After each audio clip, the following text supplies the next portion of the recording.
వరదకు సంబంధించి ప్రతి ఇంటికి వెళ్ళారు. అమ్మా మేము ప్రభుత్వం నుంచి వచ్చాము, సర్వే చేస్తాం, మీ ఫ్రిడ్జ్లు పోయినాయా, టీవీలు పోయినాయా, బైకులు పోయినాయా, కార్లు పోయినా అడిగారు అధ్యక్ష. కానీ ఇప్పుడు ఒక ఇంటికి వచ్చి ఇచ్చి ఇప్పుడు సపోజ్ ఒక ఇంటికి ఇచ్చి ఇంకో ఇప్పుడు 4 ఇళ్ళకి అనేది ఇవ్వట్లేదు అధ్యక్ష. కలెక్టర్ ఆఫీసులో ఇప్పుడుగా తిరుగుతూనే ఉన్నారు అధ్యక్ష.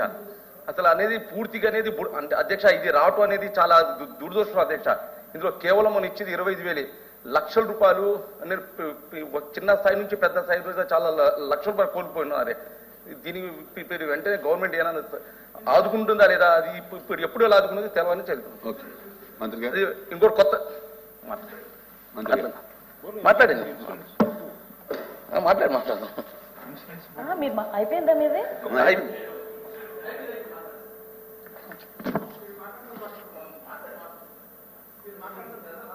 నేను మాట్లాడేసిన తర్వాత మీరు మాట్లాడతారు.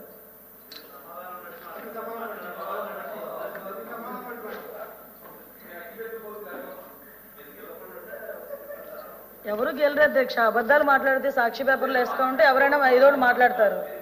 సమాధానం చెప్తున్నాను కదా, అధ్యక్ష. బుడమేరు అన్నది నిజంగా ఆ రోజు చాలా దురదృష్టకరం అధ్యక్ష. ఎందుకంటే సుమారుగా నదీ ఆక్రమణలు విజయవాడ నగరంలో విపరీతమైన సమస్యగా తయారైన అధ్యక్ష.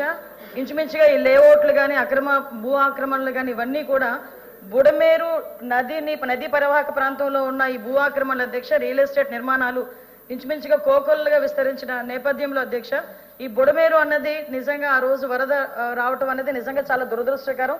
విజయవాడ ప్రజలే కాదు అధ్యక్ష, ప్రపంచం అంతా ఒక్కసారి తెలుగు వాళ్ళందరూ కూడా విజయవాడ వైపు చూసే పరిస్థితి కూడా ఆ రోజు నెలకొల్వడం అనేది మనందరం కూడా చూసాం అధ్యక్ష. ఈ అధ్యక్ష ఇది సుమారుగా 2005లో వచ్చిన భారీ వరదలు విజయవాడ ముంచెత్తిన తర్వాత అధ్యక్ష, సుమారుగా ఆ సమయంలో బుడమేరు డైవర్షన్ ఛానల్ సామర్థ్యాన్ని 35,000 క్యూసెక్లు పెంచేందుకు 464 కోట్లతో పనులు ప్రారంభించారు అధ్యక్ష. 80% మాత్రమే పనులు పూర్తయ్యాయి. మిగతా 20% పనులు కూడా పూర్తవలేదు అధ్యక్ష. దాన్ని గత ప్రభుత్వం అలాగే వదిలేసింది. దానికి పర్యవసానంగా మన బుడమేరు వరదలకు కూడా మనందరం కూడా అందరూ ఫేస్ చేయాల్సి వచ్చింది అధ్యక్ష.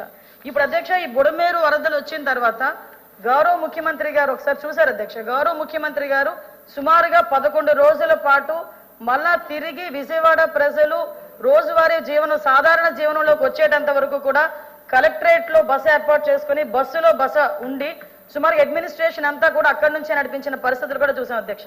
అర్ధరాత్రి అపరాత్రి అన్నది లేకుండా ప్రజలకి ఆహారం అందుతుందా, నీళ్లు అందుతున్నాయా, పాలు అందుతున్నాయా, బిస్కెట్లు అందుతున్నాయా, రొట్టెలు అందుతున్నాయా, ప్రతి ఒక్క చిన్న మైన్యూర్ ఇష్యూ అధ్యక్ష. ఇందాక అగ్గిపెట్టెల గురించి కొవ్వొత్తుల గురించి చాలా తక్కువగా మాట్లాడారు అధ్యక్ష.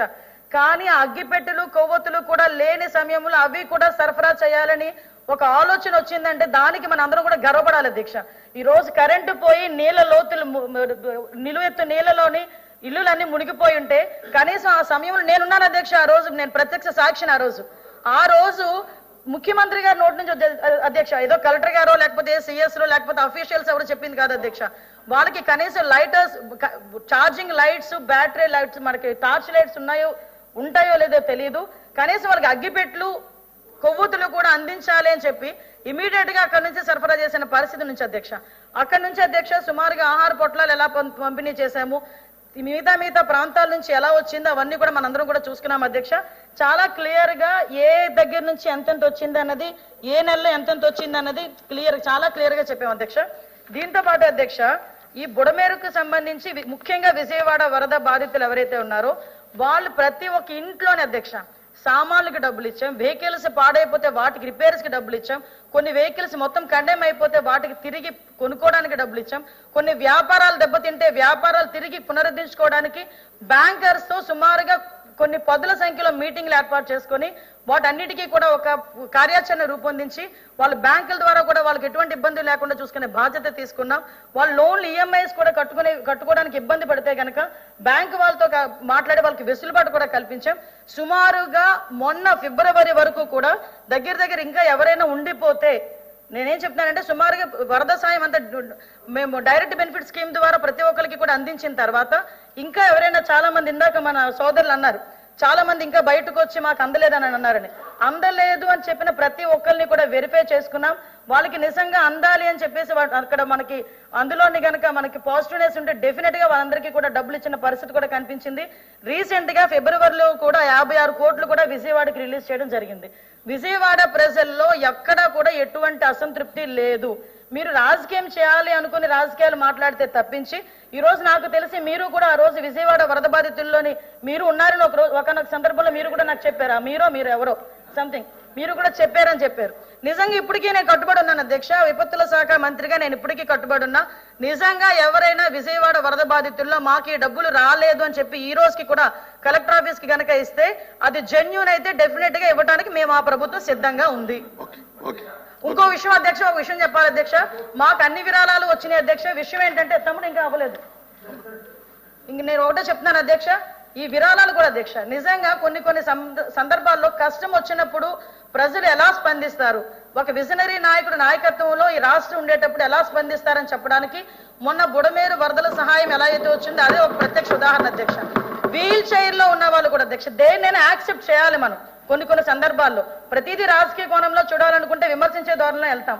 కానీ ఈ రోజు చూస్తే అధ్యక్ష కిడ్నీ బ్యాంకులు బయటకు తీసుకొచ్చి చిన్న పిల్లలు దాచుకున్న డబ్బులు కూడా బయటకు తీసుకొచ్చి బుడమేరు వరద బాధితులకి ఇచ్చిన సందర్భాలు కూడా చాలా ఉన్నాయి అధ్యక్ష.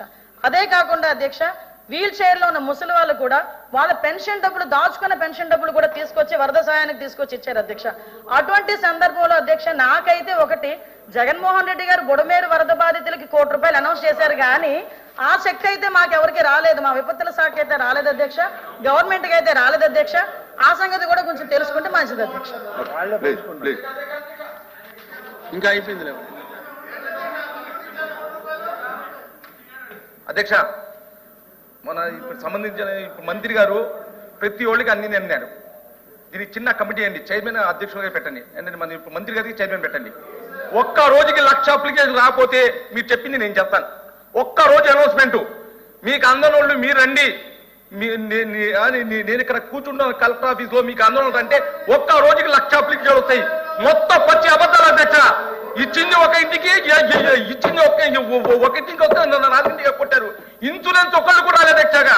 అధ్యక్ష అసలు మేము ఏదైనా చేతిలోకి తీసుకెళ్లి డబ్బులు ఇవ్వలేదు అధ్యక్ష, ఆన్లైన్ ట్రాన్సాక్షన్ అధ్యక్ష. ఏ అకౌంట్ కి ఎంత ఆయన అనేది ఏంటంటే ఇంకా బింగిలో ఉన్నటువంటి బాధితులు ఉన్నారు, నష్టపరిహారం అందనటువంటి బాధితులు ఉన్నారు అంటున్నారు. తీసుకోండి, అప్లికేషన్ తీసుకోండి.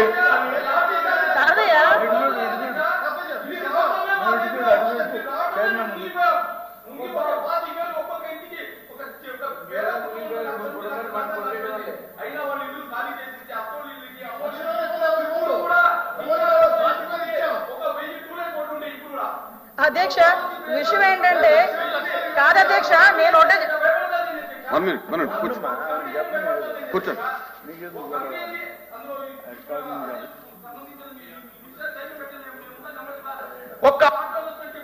ఒక్క రోజు కంప్లైంట్ కలెక్టరేట్ లో ఇవ్వండి. కాదండి, కలెక్టర్ పట్టించుకోలేదు అధ్యక్ష.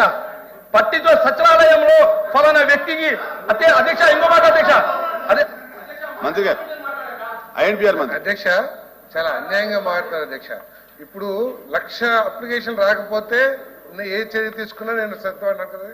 ఇప్పుడు దాకా ఆ పార్టీ కానీ లేదా ఎన్ని అప్లికేషన్లు లేదా ఎన్ని పిటిషన్లు కలెక్టర్ గారికి కానీ సబ్ కలెక్టర్ గారికి కానీ అప్పుడు చెప్పారు అధ్యక్ష, మీకు ఏదైనా ఉంటే సబ్ కలెక్టర్ గారికి సబ్మిట్ చేయమని చెప్పేసి ఎన్ని అప్లికేషన్లు సబ్మిట్ చేశారు అధ్యక్ష అప్పుడు దాకా.